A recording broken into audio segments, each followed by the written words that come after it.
Ya. Siap. Ya teman-teman, jumpa lagi bersama dengan saya Indra Hutama di Sonar, Solo Onar.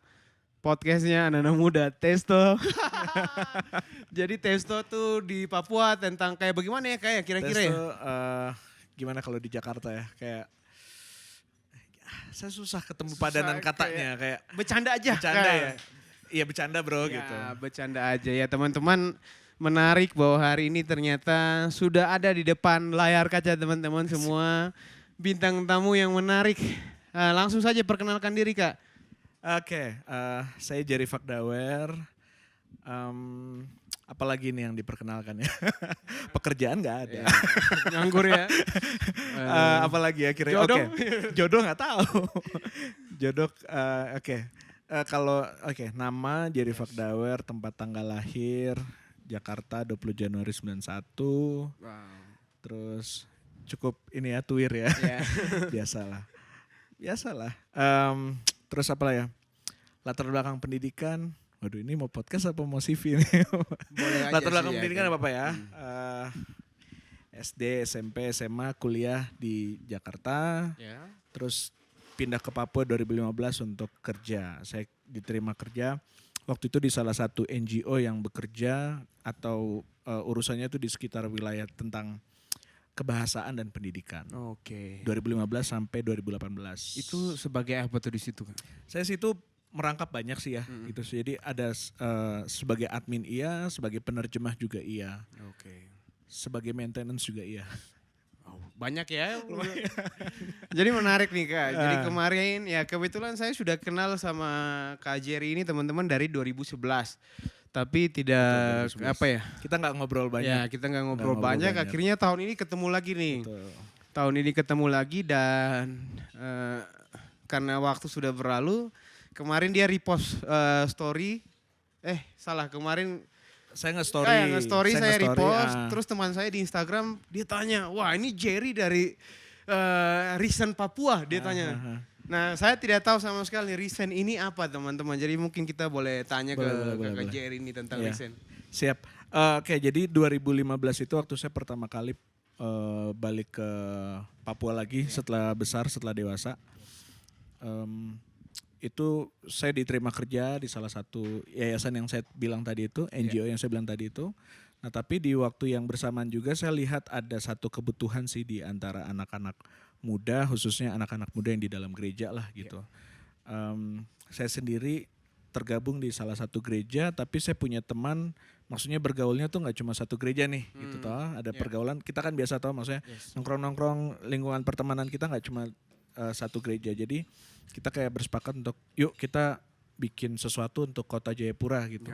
Tapi kita nggak boleh lagi lihat batas denominasi sebagai sesuatu yang menghalangi kita bergerak. Toh Yesus datang bukan untuk denominasi tertentu gitu, untuk semua gitu. Jadi mulai start 2015 itu sih kita mulai bikin kegerakan dan kegerakan yang bersama-sama ini kita namain Risen. Nah, ada sejarahnya juga sama temennya Indra tadi yang repost yang komentar itu kan. Karena kurang lebih sama juga. Saya pernah ikut tergabung sama Risen Jakarta juga. Nah, Risen Jakarta ini di bawah gereja yang tadi saya sebutin itu, yang tempatnya si teman ini dulu beribadah sebelum di tempatnya Indra. Jadi tadinya ada itu, kemudian waktu saya pindah ke Papua, teman-teman yang di Jakarta tuh bilang bikin dong gitu. Nah, tapi kalau itu kan mungkin dia basicnya hanya satu gereja tertentu ya gitu. Tapi kalau ini saya lebih ke, kalau untuk Kristen yang di Jayapura sendiri dia lebih ke berbagai denominasi gitu. Terus kegiatan-kegiatannya juga banyak. Kita bulanan itu, kalau yang untuk bulanan kita bikin kayak semacam street campaign. Jadi kayak mungkin teman-teman di Wamena sini saya sempat pernah lihat sih satu kali ada komunitas di sini Love Story Project. Mereka bikin kayak bunga mawar gitu ya. Nah jadi itu kita pernah bikin juga dari 2015 bulan Juli seingat saya. Jadi di bunga mawar itu terus kita kasih kayak kata-kata positif, kata-kata mutiara, bahkan juga kadang ayat firman Tuhan gitu yang kita taruh di situ, dan itu kita bagikan aja random gitu ke orang di jalan. Kemudian kita taruh sih alamat ke Instagram kita kan, @risen_jyp.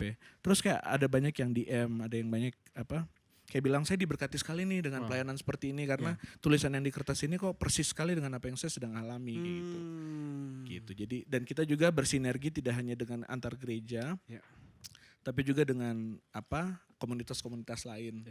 Kayak gitu. Jadi ada komunitas juga yang memang mereka specialize di counseling. Jadi kita sertakan ada kayak nomor telepon di situ, terus ada juga yang telepon dan memang mereka minta didoakan. Mereka ada dalam satu masalah yang mereka cukup malu gitu kalau harus cerita ke mungkin ke atasannya yang di pimpinannya yang di gereja atau ke orang tuanya gitu. Mereka terlalu malu, jadi lebih baik the kindness of a stranger gitu, kebaikan orang asing yang memang tidak ada hubungannya sama mereka gitu. Jadi mereka kayak lebih percaya mungkin karena toh nggak kenal juga gitu kan. Jadi akhirnya kita bikin itu dan itu agenda mungkin kayak bulanannya ya. Kalau tahunannya tuh kita kayak bikin ini sebelum COVID gitu, kita bikin kayak KKR, kita bikin festival pelajar dan pemuda sekota dan kabupaten Jayapura gitu. Jadi puji Tuhan memang sudah cukup banyak sih kegiatan yang dipercayakan ke Risen untuk melibatkan anak-anak muda, khususnya anak muda dalam gereja, tapi yang antar gereja gitu. Jadi nggak cuma satu denominasi aja.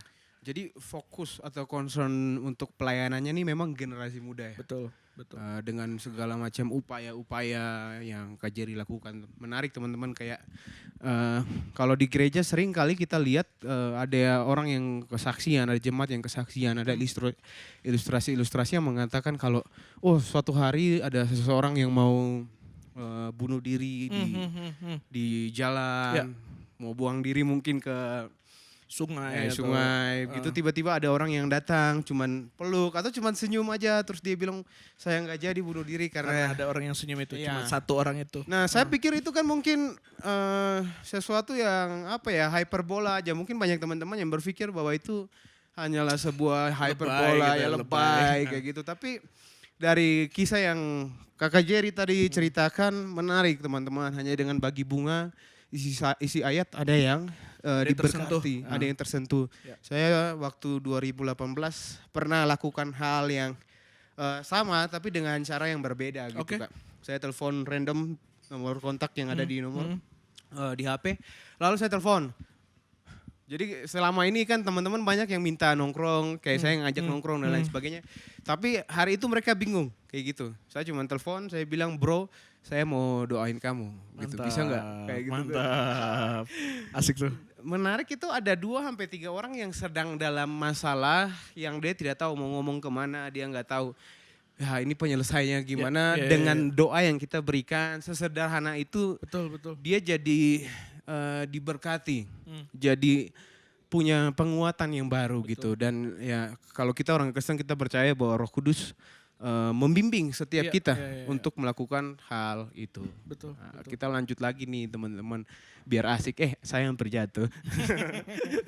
Harus ya dimensi ya. Biar agak lucu, padahal gak lucu tuh. Apaan sih ini orang kayak gitu kan. Lanjut lagi Kak. Kenapa sih bisa mau melayani hal-hal yang seperti ini? Kalau bicara soal pelayanan, satu gak ada cuan Kak.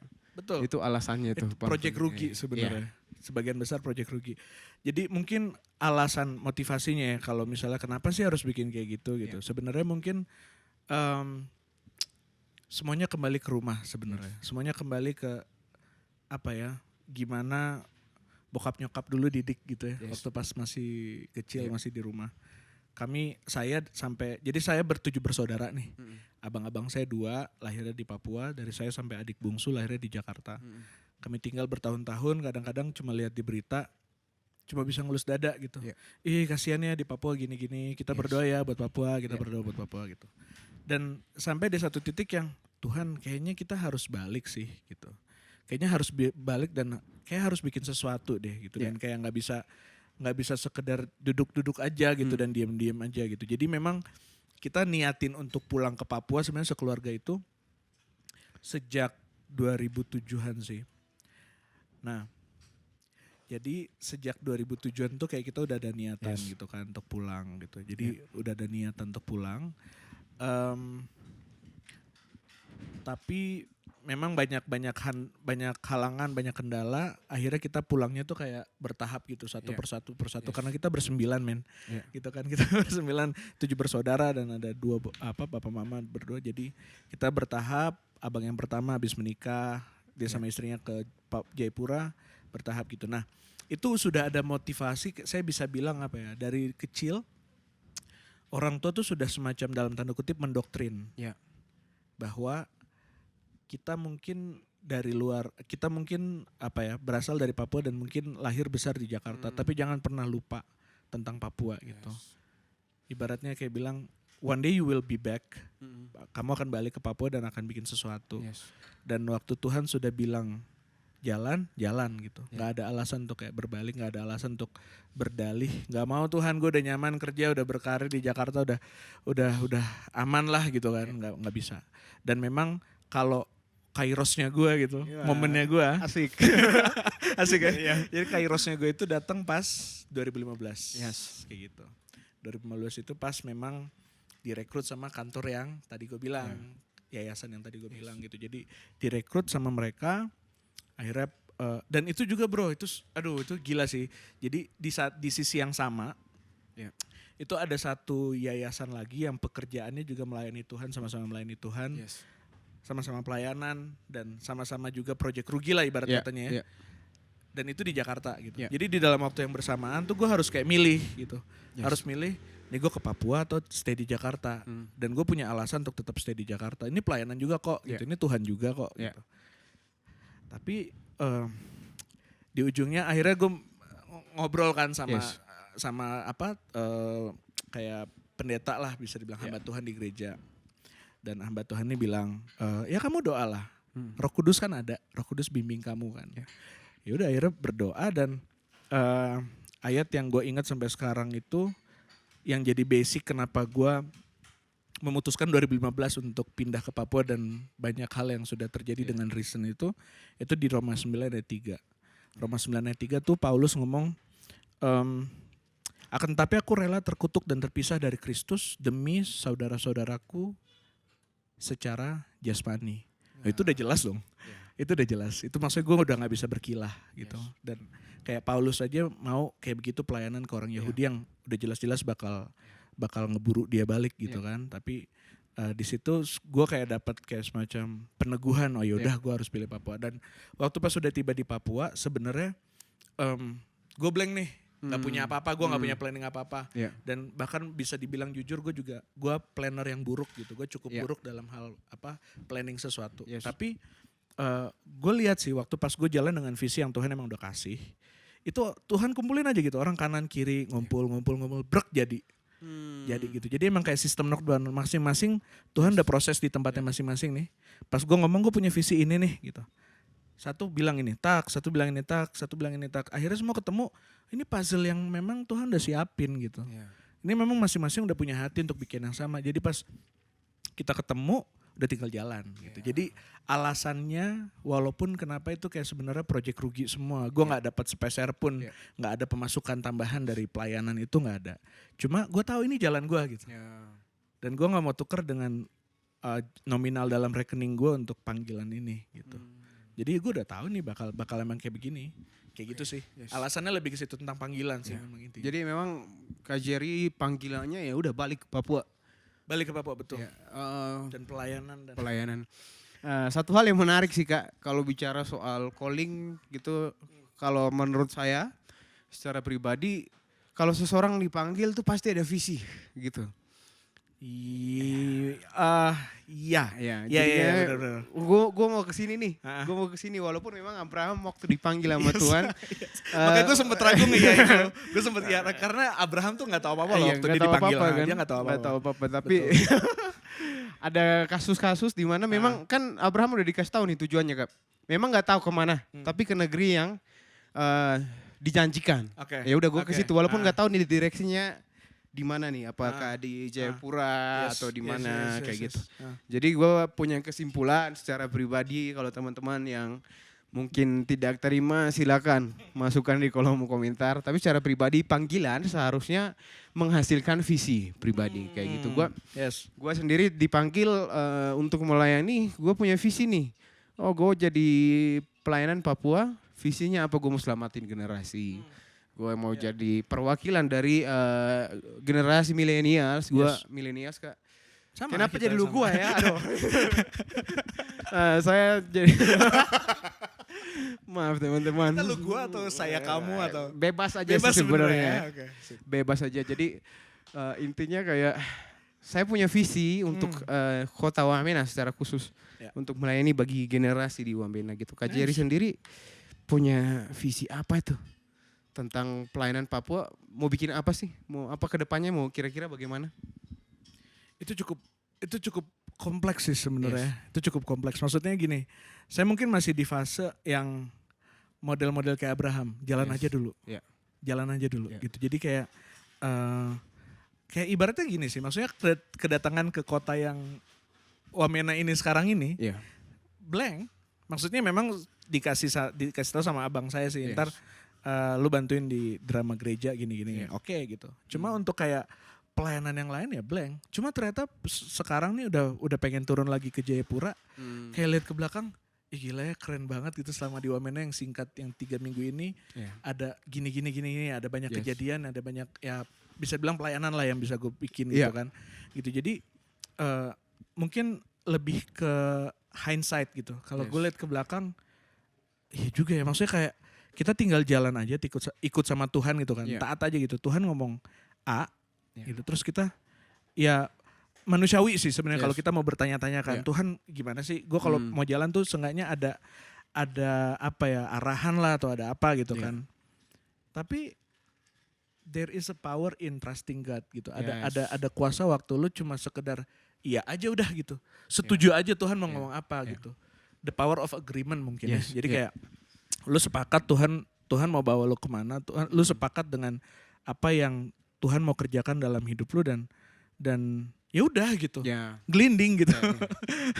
Just do it ya kalau salah satu aja, perusahaan bilang gitu ya. Bikin aja dan yang gue percaya kalau di Mazmur 139 kan bilang hari-hari ini ayat ini kayak terngiang-ngiang mulu dalam kepala gue. Jadi kayak hari-hari kita itu sudah tertulis dalam kitabnya Tuhan bahkan sebelum itu terjadi semua gitu.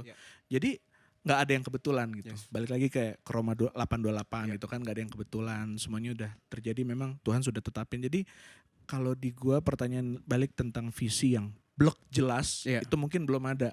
Jadi kayak gua lagi diminta untuk ngikut aja dulu gitu. Sampai sekarang masih kayak gitu, ngikut aja dulu. Tapi tetap jelas, ini teman-teman saya tidak berusaha untuk mengkontrol jawabannya. Tapi tetap ya memang jelas Papua nih. Gue punya ladang di Papua nih. Saya punya ladang di Papua nih. Terpengaruh teman-teman. Maaf ya guys, nih 6 tahun di Papua cuma masih kayak agak susah sekali. Aduh, susah.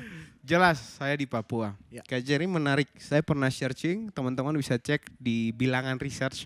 Ini menarik, ternyata generasi millennials sedang kehilangan makna gereja yang sebenarnya. 60% itu bisa meninggalkan gereja. Jadi mereka bikin survei terhadap beberapa kota gitu teman-teman, nanti bisa cek sendiri ya di bilangan research terhadap generasi millennials. Mereka survei kota-kota itu dan ternyata menarik, ada angka yang mengatakan begini, pemuda sekitar mungkin 40% kalau nggak salah hanya gereja dalam 3 bulan sebanyak 1 kali. Dan ini angka yang besar, angka yang besar. Signifikan. Signifikan kayak gitu. Balik lagi, pemuritan. Ini kan masalah pemuritan ternyata. Relevan atau tidaknya, kontekstual atau tidaknya sebuah pemuritan bagi generasi milenials di seluruh Indonesia. Nah, balik lagi nih. Kalau kita geser Indonesia ke Indonesia Timur, teman-teman, kita diperhadapkan, anak-anak di Papua ya, diperhadapkan kepada sulitnya buku, modul, bahan-bahan ajar terhadap generasi muda, entah itu sekolah minggu, anak-anak kecil atau entah itu orang-orang dewasa ya, anak-anak muda yang sudah mau beranjak dewasa. Kita kehilangan apa? Kita nggak punya satu modul, tidak punya satu standar khusus dalam melayani generasi ini. Betul. Nah kalau Kak Jerry dikasih Tuhan untuk pelayanan kepada generasi Papua untuk membantah hasil daripada bilangan research ini, kira-kira Kak Jerry mau lakuin apa buat generasi di Papua? Saya mungkin lihatnya dari sudut pandang, saya kurang lebih apa yang tadi Bro Indra bilang itu saya lihat dari sisi pendidikan. Yeah. Karena saya juga pernah ikut juga dalam tim survei, tapi memang bukan konteksnya bukan gereja, bukan rohani. Yeah. Saya memang pernah ikut tim survei yang ke daerah pedalaman di Kabupaten Lanijaya, di distrik Balingga. Itu yang saya pernah ikut itu memang tentang tingkat baca dan tulis sebenarnya toh. Nah ini kita coba bahas dari segi pendidikan dulu ya, kita belum masuk ke tentang gereja. Di segi pendidikan, guru datang dari luar, oke. Misalnya ini ambil konteksnya di distrik tersebut ya, guru datang dari luar, anggaplah dari Jawa atau dari Sulawesi atau Sumatera ya. Kemudian modul dan bahan ajar yang tadi Bro Indra bilang, modul dan bahan ajar itu dengan menggunakan bahasa Indonesia, oke. Ini sudahlah, ini sinkron. Pengajar dan modul yang dipakai itu bahasa Indonesia. The thing is, the thing that happen in there itu yang terjadi di sana adalah anak-anaknya itu nggak pernah menggunakan bahasa Indonesia. Kenapa? Karena memang di satu sisi bahasa ibu itu masih sangat kental. Oke. Nah, ini ada gap nih. Ada gap antara pengajar modul dengan objek ajar nih.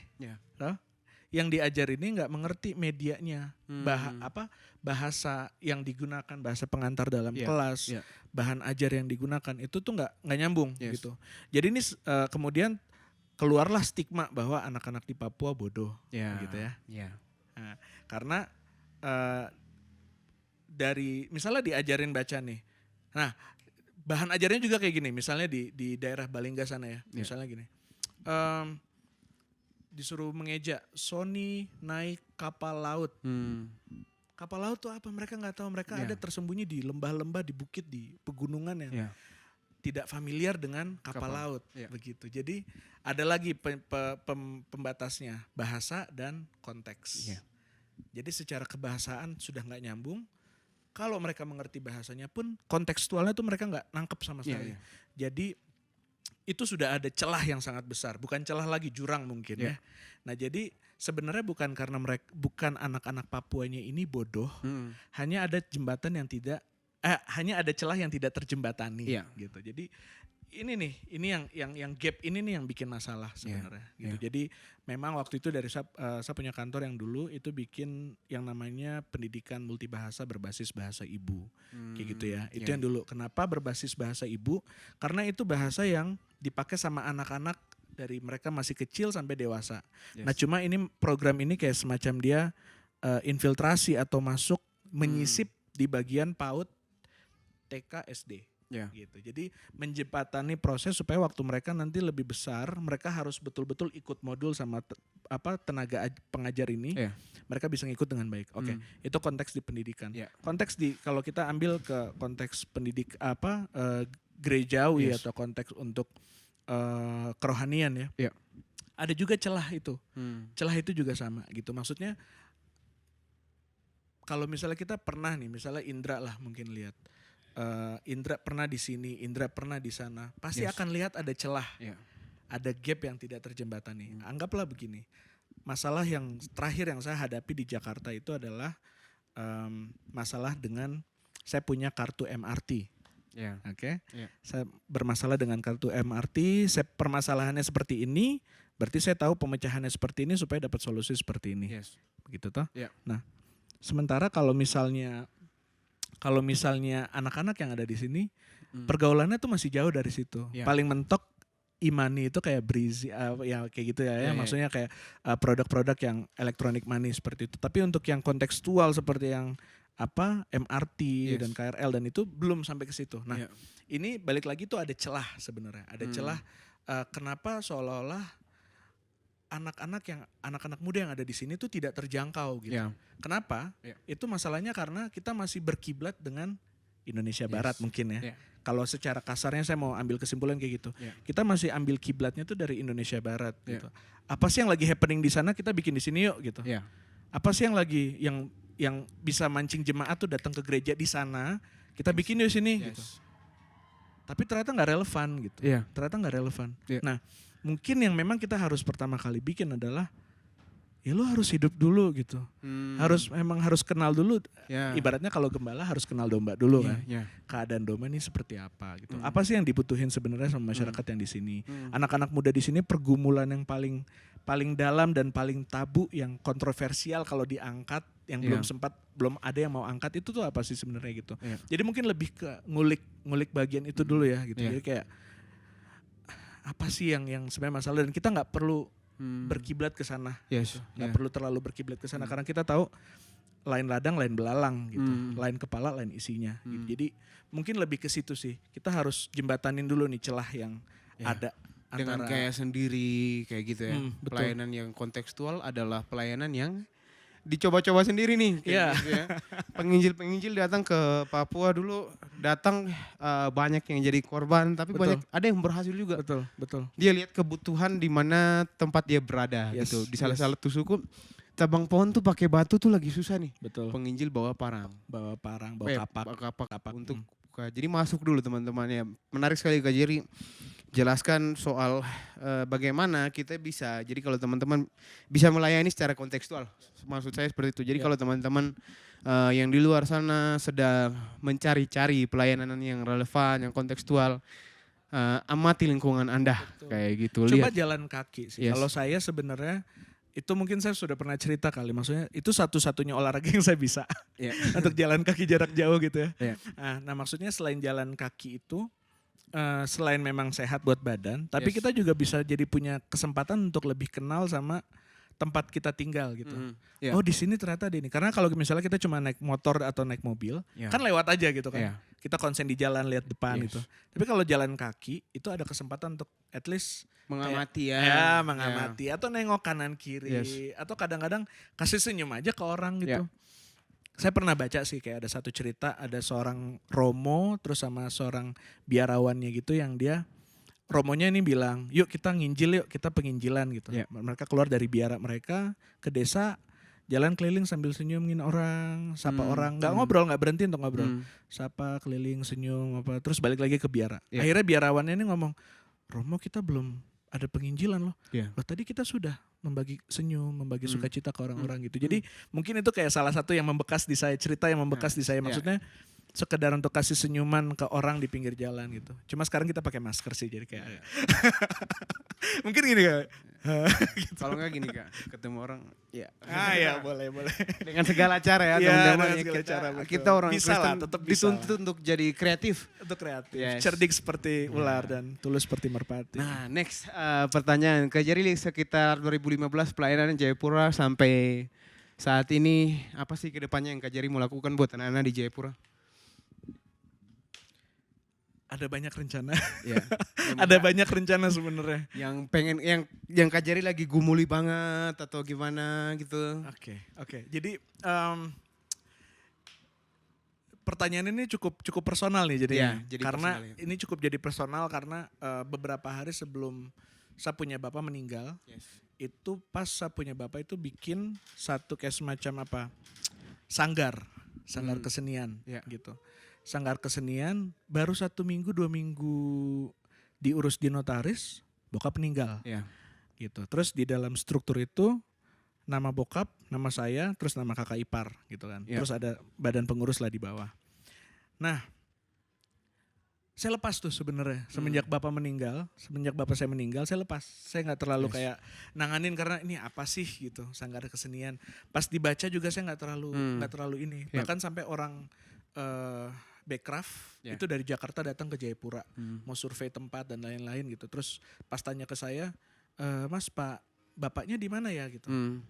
Oh baru aja dimakamkan kemarin. Oh ya maaf gitu kan. Jadi kayak hardcore juga. Saya bingung mau tertawa kah, mau sedih. Gak apa-apa. Gak apa-apa ya, kayak udah lama ya. Itu tidak menghormati sih tapi gak apa-apa lah. Nggak, maksudnya gini, jadi kayak itu di posisi yang cukup bingung gitu. Bingung. Maksudnya ada sesuatu yang besar nih diberikan gitu kan, kayak sesuatu yang diwariskan gitu. Tapi gue nggak ngerti caranya gimana gitu kan. Nah, barusan berapa hari yang lalu salah satu alasan saya kedatangan ke Wamena kan untuk bantu salah satu gereja punya acara drama musikal Paskah gitu toh. Acaranya selesai malam itu, saya langsung kayak connect, oh, jangan-jangan ini seni pertunjukan gitu. Yes. Dan mulai malam itu saya kayak mulai bergumul, Tuhan apakah memang Kau mau bawa saya untuk dunia seni pertunjukan di Jayapura, untuk ya dengan seni pertunjukan bisa bawa jiwa-jiwa ke Tuhan, bro. Yeah. Itu bukan hal yang mustahil gitu. Yes. Kita bisa tulis cerita yang memang bisa menginspirasi orang untuk Tuhan tuh siapa sih? Yeah. Gitu. Menimbulkan pertanyaan gitu. Yes. Cerita-cerita yang bikin orang pikirannya tuh curious. Gua nggak ngomong ke lu tentang lu harus bertobat, nggak. Yeah. Tapi gua ngomong cerita satu hal yang bikin lu kayak curious. Tuhan tuh siapa sih sebenarnya gitu. Jadi itu ada cerita-cerita seperti itu ada, dan memang Tuhan udah kasih ke gue secara pribadi karunia untuk nulis cerita, memang untuk storytelling, untuk tulis novel, tulis buku kayak gitu. Nah, mungkin kalau ditanya tentang visi jelas nih ke depan untuk anak-anak Papua, gue baru dapet di kota ini. Wow. Baru dapet di sini, bro, setelah 2 tahun. Gitu. Jadi kayak kayaknya sih ini sih seni pertunjukan gitu, yang memang gue bawa persembahan ke Tuhan nih dalam bentuk seni, dalam bentuk seni pertunjukan, drama, musikal gitu kan. Dan itu kan sebenarnya udah ngalir dalam keluarga gue juga, bro, gitu. Jadi kayak hal tentang musik, storytelling itu tuh ngalir di dari bokap nyokap gitu. Jadi kayak visi ke depannya sepertinya itu. Cuma balik lagi ke yang tadi gue bilang, gue masih lebih kayak Abraham, jalan dulu. Jalan dulu. Ya. Dia belum ngambil bentuk yang kayak bentuk yang padatnya belum. Ini masih kayak gas gitu. Gitu lah. Bisa ya analoginya gitu ya? Ya bisa.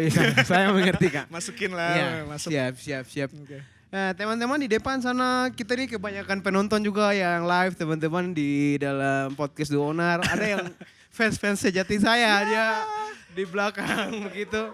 Teman-teman di belakang ada yang mau tanya begitu atau tidak? Tidak ada ya. Kayaknya penontonnya tidak aktif. Saya belum makan kayaknya, belum makan siang kayaknya. Menarik, Kak. Kita bahas tapi memang waktu berlalu, jadi saya pengen bahas sama Kakak mungkin 2 atau 3 tahun lagi kita akan ketemu di Jakarta atau di mana. Nice. Mau lihat nih perkembangannya nih kayak gimana nih pelayanannya nih. Asik. Saya terlalu senang. Saya suka banget sama orang-orang yang kayak Abraham juga ya. Oke. Pergi tanpa tahu tujuannya kemana kayak gitu. Tapi memilih percaya itu luar biasa. Terakhir nih dalam menutup podcast kita bersama dengan Kakak Jerry Fakdewer. Mau kasih tahu apa? Mau kasih kata-kata apa sih ke generasi muda? Karena podcast ini konsentrasinya sih memang ditujukan kepada generasi muda, millennials. Jadi apa sih yang Kak Jerry mau kasih pesan mungkin atau kesan dan lain sebagainya kepada teman-teman generasi muda di Duo Onar? Mungkin kalimatnya satu yang saya mau kasih ya. Kamu tidak akan pernah terlalu jauh dari Tuhan. Gitu. Maksudnya kadang kita mikir ya, maksudnya ini penjabarannya nih. Kadang kita mikir, gue udah begini, gue udah kacau, gue udah gini. Enggak. Dia masih nunggu. Gitu. Lo tinggal bilang Bapak gitu kan. Gitu. Jadi kalau mau cerita sedikit dulu, saya orangnya judgmental gitu. Saya suka ngeliat orang, dia gini nggak bener nih, kacau, nggak ada masa depan dia gitu. Tapi ternyata enggak gitu. Tuhan bisa gitu. Ada karya yang penebusan yang dia bisa ubah masa lalu yang memang kelam gitu untuk sesuatu yang memang besar di depan gitu. Jadi kalau lu ada dalam fase yang nanggung nih, maksudnya masih pelayanan tapi masih berdosa juga gitu. Lu nggak terlalu jauh kok dari Tuhan. Bahkan waktu lu kakinya dua-dua udah keluar dari Tuhan gitu. Lu nggak pernah terlalu jauh dari Tuhan kok. Nggak pernah. Maksudnya dia nggak akan kayak itu loh, kayak lagu Reckless Love yang kita nyanyi kemarin tuh. Jadi kayak no shadow you won't light on gitu. Jadi kayak nggak ada yang terlalu gelap yang Tuhan nggak bisa terangin untuk dia ngambil lu gitu. Yang 99 dia tinggalin untuk ngambil yang 1. Wow. Gitu. Jadi lu nggak pernah terlalu jauh dari Tuhan. Itu aja sih paling. Ya teman-teman. Asik ya? Luar biasa gitu ya.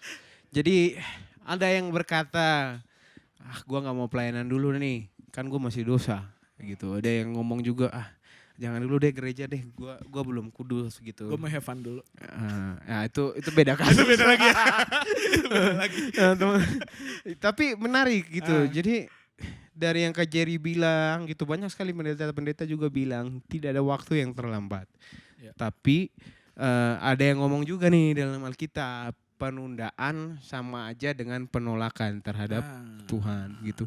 Itu Nggak apa-apa bahaya sih. masih. Ya, Itu bahaya sih. kan? Itu bahaya sih. Nggak apa-apa lu masih nakal dan lain sebagainya untuk masuk dalam persekutuan orang Kristen atau masuk dalam ibadah, masuk dalam pelayanan, karena justru bengkel yang paling bagus, bengkel resmi untuk kehancuran hidup lo adalah gereja, adalah komunitas Kristen. Jangan pernah jauhi komunitas Kristen, jangan pernah jauhi kumpulan orang percaya, begitu. Kira-kira seperti itu ya. Sangat tidak menarik sekali ya kita menutup podcast ini. Biasanya orang wow gitu. Tapi kita anti mainstream Kak Jerry. Jadi ya biasa aja teman-teman. Sampai jumpa di segmen Solo Owner berikutnya dengan bintang tamu yang luar biasa. Shalom, God bless you.